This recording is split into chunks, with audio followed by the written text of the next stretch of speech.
Is taking alcohol a sin? Let's look at what the Bible says. The question of whether drinking alcohol is a sin is something many people wrestle with. While the Bible doesn't specifically say drinking alcohol is a sin, it does give us clear guidelines about the dangers of excessive drinking and the importance of being mindful in all things. First, let's start with what the Bible says about drinking alcohol in moderation. 1.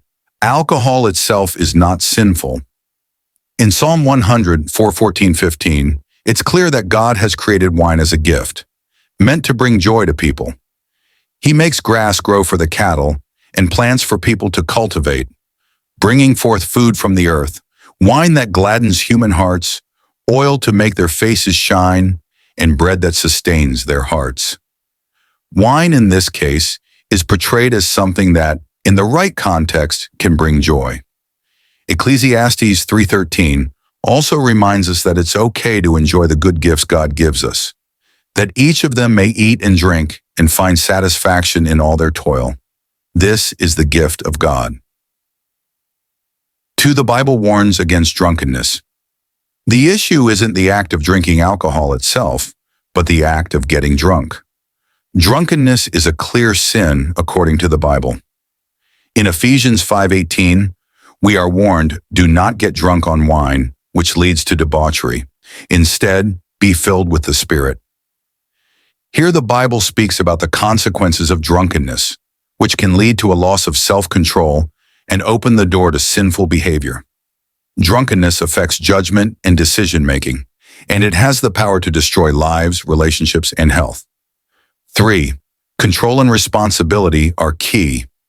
Romans 14:21 says, "It is better not to eat meat or drink wine or to do anything else that will cause your brother or sister to fall." This reminds us that our actions are not just about us, they can have an impact on others. Even if we have the freedom to drink, we must exercise responsibility and avoid stumbling others in their faith. 4. Examples of the negative consequences of drinking too much.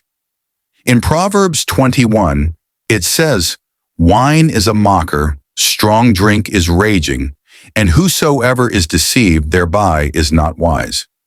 Here the Bible warns about the danger of alcohol deceiving us into thinking we are in control, while it leads us down a dangerous path. There are also many examples in the Bible of the destructive consequences of drunkenness. One of the most sobering is in Genesis 9:21-25, when Noah became drunk, leading to disgraceful consequences for his family. Even Jesus' first miracle, turning water into wine at the wedding in Cana, John 2:1-10, was not about promoting drunkenness, but rather showing God's provision and grace and celebration. 5. Maintaining balance and moderation. The Bible also calls us to be temperate in all things. 1 Corinthians 6:12 tells us, "I have the right to do anything, you say, but not everything is beneficial. I have the right to do anything, but I will not be mastered by anything." This means that, though we may have the freedom to drink alcohol, we should never allow it to control us. Our goal should be to stay spiritually alert, maintain a clear mind, and use our bodies for God's glory. So, is drinking alcohol a sin? It's not necessarily the drinking itself, but how we approach it. The Bible doesn't prohibit alcohol, but it warns against drunkenness and encourages moderation. The key is control, making sure that our actions do not lead us to sin or cause others to stumble in their faith. If you agree, type *AMEN* in the comments. If you found this helpful, please like, share, subscribe, and follow for more Bible insights and life-changing lessons. May God bless you.